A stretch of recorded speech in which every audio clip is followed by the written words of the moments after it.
বাটত ৰুদ্ৰমূৰ্তি মহিলা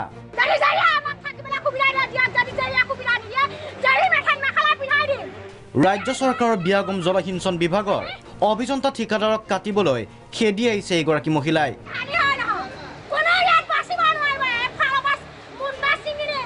তীব্ৰ ক্ষোভ ঘৃণা মহিলাগৰাকীৰ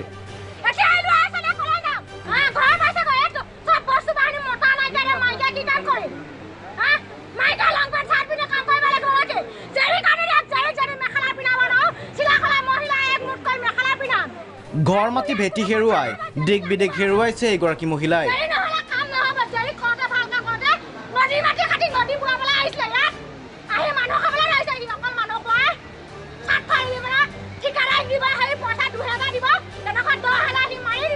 এয়া বানে ধোৱা মাজুলীৰ দৃশ্য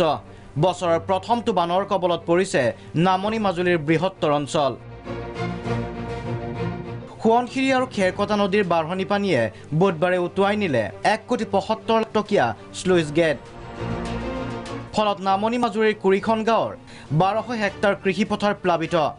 ভাঙি যোৱা বান্ধেৰে সোমাই অহা বিশাল জলৰাশিয়ে বুঢ়াই পেলাইছে বৃহত্তৰ অঞ্চলটোৰ বিশাল কৃষিপথাৰ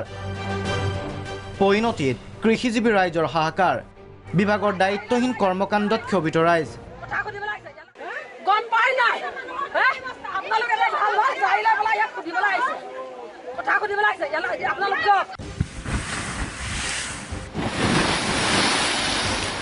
এয়া বেকী নদীত তীব্ৰ গৰাখহনীয়া দৃশ্য দুদিনতে জনীয়া সমষ্টিত উচন হ'ল 10টাকৈ পৰিয়াল শ বিঘা কৃষিভূমি বেকী নদীৰ বুকুত যা গৈছে লকডাউনৰ সময়ছোৱাত এমুঠি অন্নৰ বাবে এইসকল লোকৰ হাহাকাৰ তাৰ মাজত ভূতৰ ওপৰত দানৱ পৰাৰ দৰে বেকী নদীৰ তাণ্ডৱত দিশহাৰা জনতা বেকী নদীৰ ইমান গৰাখহনীয়াৰ তাণ্ডৱ হৈছে যে আমাৰ এনেকুৱা অৱস্থা হৈছে আজি কেইদিনমান আগৰ পৰাই প্ৰায় এসপ্তাহ আগৰ পৰাই মানে এনেকুৱা ভাঙি প্ৰায় আমাক কেইটামান ঘৰ অলৰেডি কেইটা পৰিয়াল গৰাখহনীয়াত যা গৈছে 2-3 দিন ধৰি যিমান প্ৰবল বৃদ্ধি হৈছে আমাৰ ইয়াৰ যিখিনি দৰিদ্ৰ মানুহবিলাকৰ ঘৰ বাৰী আছিল বহুতখিনি ঘৰ বাৰী ভাঙি একেবাৰে নদীত যা গৈছে এয়া বিপৰীয়া দৃশ্য সোৱণশিৰিৰ কালৰূপত যা গ'ল কেইবা হেক্টৰ ভূমি এবছৰ পূৰ্বে নিৰ্মাণ সম্পূৰ্ণ হোৱা মথাউৰিটো সম্প্ৰতি নদীৰ বক্ষত এক কথাত জলসম্পদ বিভাগ ঠিকাদাৰৰ বাবে এই মথাউৰি সোণৰ কণী পৰা হাঁহত পৰিণত হৈছে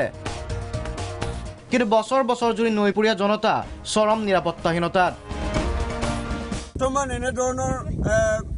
বান ৰক্ষাৰ কাৰণে যিবিলাক ন্যূনতম কাম কৰি আছে সেইখিনি দ্বাৰা আমি এই ৰাইজসকলে অঞ্চলবাসী ৰাইজে জীয়াই থাকিব বুলি আশা কৰিব নোৱাৰি একেই দৃশ্য নলবাৰী জিলাৰ বৰক্ষেত্ৰীৰ ব্ৰহ্মপুত্ৰ নৈৰ ভয়াৱহ খহনীয়াত এইখন ৰাজহুৱা শ্মশান নৈত যা যোৱাৰ উপক্ৰম 3 নম্বৰ লাৰকুচিৰ মথাউৰিটো যদি ছিঙি যায় মুহূৰ্ততে বৰক্ষেত্ৰীৰ বহুকেইখন গাঁও নিশ্চিহ্ন হ'ব এইদৰে এতিয়া নৈপৰীয়া ৰাইজৰ আতংক ক্ষোভ ব্যুৰো ৰিপৰ্ট প্ৰাগ নিউজ